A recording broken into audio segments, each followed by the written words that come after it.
Imagine being an amazing artist, very smart and very creative. Your mentor steals your style and your technique and say that it is my technique. Camille Claudel.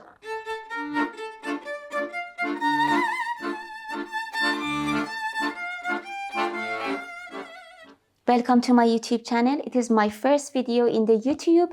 In this channel, we are speaking about women, hidden women in the history of art, history of cinema, science, and in another field. My name is Fafa, Aramish is here, Jojo is recording, and yeah, let's go. Camille Claudel, the French sculptor. She was born in 1864 in the northern city of France. She was the first child of the family. After her, that was Paul, younger brother, then younger sister. She was the most smartest in the family and she was the most kind person. She was always protective about her siblings and she was very nice to the parents, even though her mom didn't like her. Her mom was just very religious Catholic and she was thinking that, yeah, the first child should be a boy. And yeah, she didn't like her. Camille was trying a lot to make a good relationship with her mom, but it didn't work. But the good thing is that her father was amazing, very supportive. Her father was very wealthy as well, and most of his money was going to spend for Camille. She was doing the best of herself. She was making lots of clay, a sculptor, boost, you know. And when she was at the age of 12, she started to make clay, human shape. That was very amazing, and that was like very professional. So one day when her dad comes back home, she said, oh my God, it's amazing clay, human shape. That was like a boost. That was the servant of the household. And the father says that, okay, I'm going to introduce you to one of these artists that they are amazing in making a sculpture and painting and everything. So Camille was so excited. They are going to their neighbor, Mr. Alfred Boucher. Alfred Boucher, when he saw Camille's amazing sculpture, he said that, oh my goodness, you should teach me, not other way around. I'm going to support you. You should come to the Academy of Carusseau, I guess. Sorry, my French. What did the father do? Her father said that, okay, no worries. I'm going to send all the family to Paris and I'm going to pay for everything, pay for the institute, pay for Paul's school, everything. I'm going to work and send money to you guys. Camille goes to Paris and starts to study at Alfred Boucher Institute. Imagine that time in France. Look, forget about that. Imagine in Paris, the most famous academy or school is Beaux-Arts. Everyone knows that. But that time, Beaux-Arts was horrible. They never enroll any female and girls students, just boys. Imagine. At that time, this institute that Camille was studying sculpting was enrolling women more than men. And yeah, she started to studying and she was one of the best. Most of her friends were English, they were girls, they were making a very good group together, they were working together. But after 1 year, Alfred got a scholarship in Roma. They said that, okay, we're going to give you funding. Alfred, you should come to Rome and study here and we're going to pay everything for you. Camille becomes very upset because Alfred was her mentor. He was supporting her. And yeah, she was very upset. But Alfred said that, don't worry, I'm going to introduce you to another mentor. Auguste Rodin. I know some of you know the relationship of Auguste Rodin and Camille Claudel, but wait. Let's learn about the artwork and sculpture and drawings that Camille did before meeting Auguste.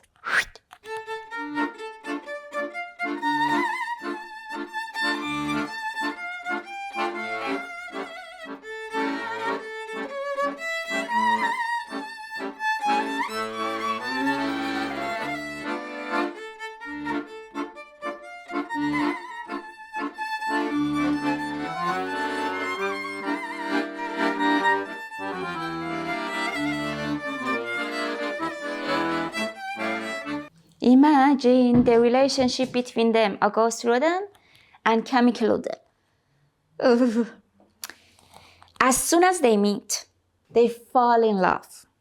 And soon they become like lover, colleagues, assistants, and everything. She becomes his muse. Auguste Rodin couldn't do anything without her. There is in different sources I was studying that was saying that Auguste was not showing any single sculpture if he didn't consult with Claudel. I don't want to say that Auguste Rodin was a bad artist or was like absolutely thief or anything, but we can't, ignore this, that Auguste Rodin learned a lot from Claudel and her creativity was shining on his artwork. Later, we're gonna go to the artworks and sculptures that they were making together in the period of time. I'm gonna show them all of the sculpture and you're gonna see the difference. You're gonna see that how much Claudel was inspiring Auguste Rodin.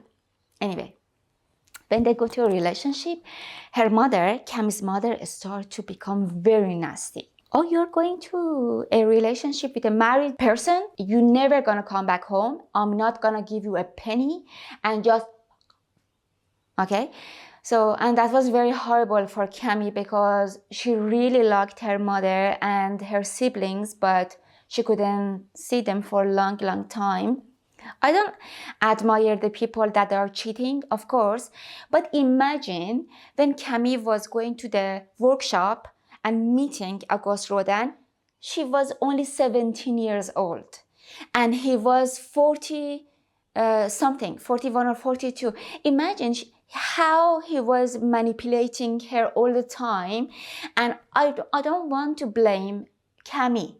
I don't think it's fair. France that time was horrible. Women were very suppressed in the society. The relationship was amazing. Camille was very happy, was non-stop, every day working, going to the atelier, working and helping Auguste Rodin. By the way, in parentheses, Auguste Rodin never was spending time to make a sculpture. He was just supervising and saying that make this, make that, this style, that angle, that perspective. So people were working for him. He becomes millionaire of people's work.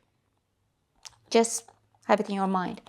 So yeah, but Camille was happy, was working and they were making love and everything very like behind the curtains until Camille becomes pregnant. Look, there are different sources. Some sources say that Auguste Rodin pushed her to abort, but other sources said that no, Camille did it because she was thinking that this relationship is not working and I need to do abort. Then she was very feeling horrible because she was feeling that Auguste is not divorcing Rose Bourret, who was his wife and who was older than him. And later in the age of maturity, you're gonna see that how Camille was depicting the relationship, including Auguste's wife. Yeah, Camille said, oh, look, I can't stay in this relationship.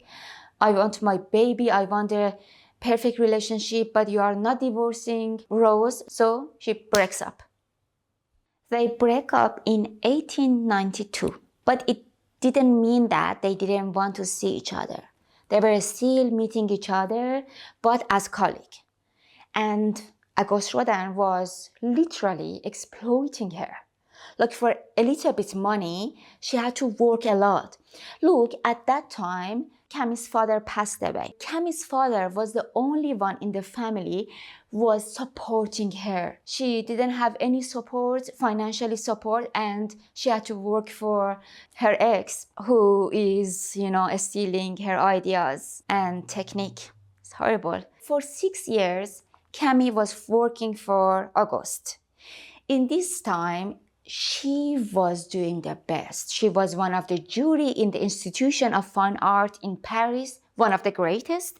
And she was making amazing sculpture, all sexual and all has, sexual theme. What happened, you think? In this time that she could get funds from government and make more sculpture, government suddenly stopped giving her fund. Why?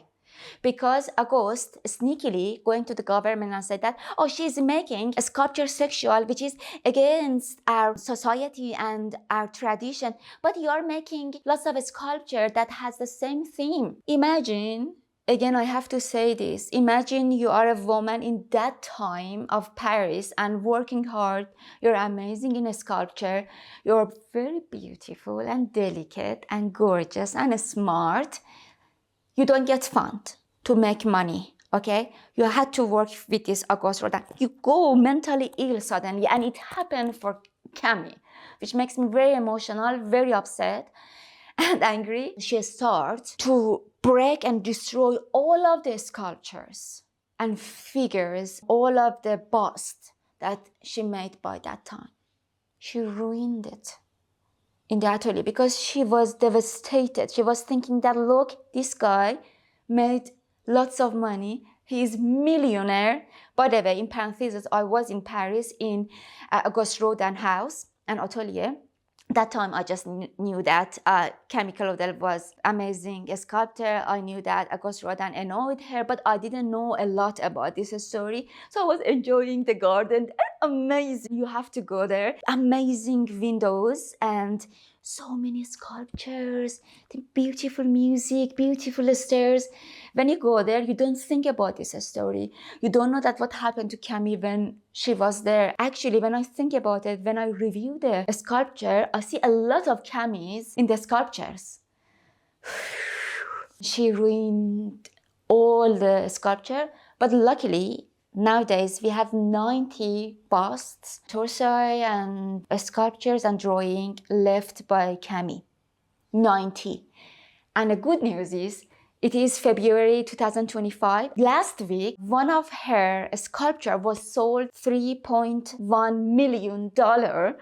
And I'm so happy. Actually, I'm sad as well because she is not alive to see it. In the, I guess, September last year, next to the Eiffel Tower, that was an abandoned place, obviously. And one of these person like working in art dealing and everything find an amazing sculpture signed by Camille Claudel in this abandoned house. It's very big news. The actual one was destroyed by her, but this one is still there in Paris.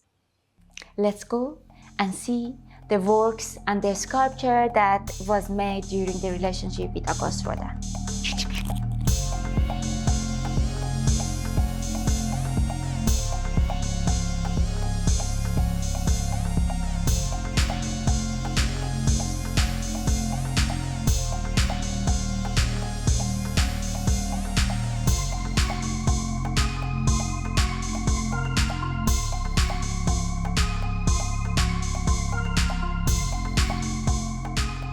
Now, Camille is very sad, depressed, working every now and again.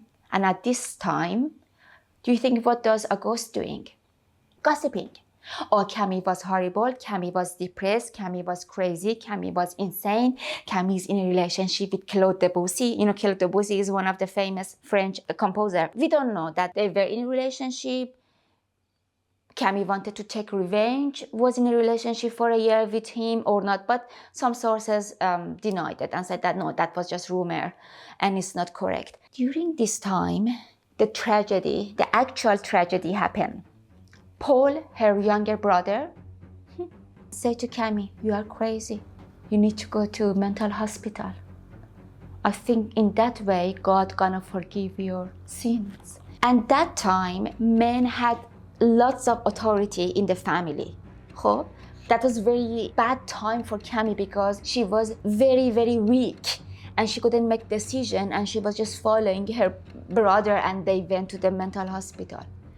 All the doctors there, the nurses there, nuns, they said that she was only depressed. She could just go. Multiple times they just sent letter to her brother and they asked him, just get your sister out of this hospital. He said no. No, God wants this. God forgives her in this way. And the other reason that painting critics talking about that is that because he was very jealous to Camille. That time in France, Paul Claudel was more famous than Camille Claudel. No one knew Camille Claudel, but everyone knew Paul Claudel because he was a diplomat and author. It's interesting, but still, he was very jealous to his sister. Anyway, guess what? For the rest of 30 years, she stayed in the hospital.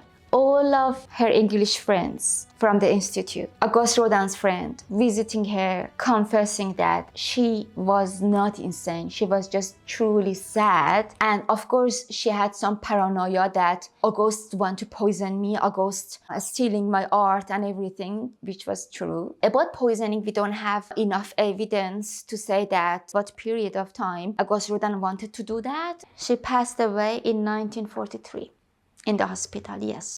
And Paul, her brother, only 7 times visit her. And each time he was humiliating her, insulting her. They call the family that Camille passed away, just come and get the corpse. They don't accept it. They never go there. And they bury Camille with other patients in a mass grave. She doesn't have a tomb. Her brother said that, oh, I don't accept that we bury her in the family grave. So as a fan, I want to go there. I want to go to the tomb and I want to just cry there and just see the actual tomb, but we don't have such a thing. This video is finished, but I'm just not gonna finish it soon. I'm just gonna tell you the all art reference and because it people made a lot of arts, music pieces, theater, movies that they are made after her death. They were inspired by her story. Like Henrik Ibsen wrote a play out of her story. 2 films are made. One of them was performed by my favorite Isabelle Adjani, and the other one was performed by my favorite actress, Juliette Binoche. I cried a lot. She acted amazing in this film. Love you. Thank you very much for listening to my first video in the Hidden Women channel. So if you like, if you didn't like it, just tell me why, then I can improve. But if you liked it, please share it, subscribe it, and like it. Thank you. Bye. Hi, my name is Fafa. In this channel, I'm talking about hidden women, the women that never, the women that they were undershadowed, the women that undershadowed by men, the women that were undershadowed by men, the women that they were undershadowed by men.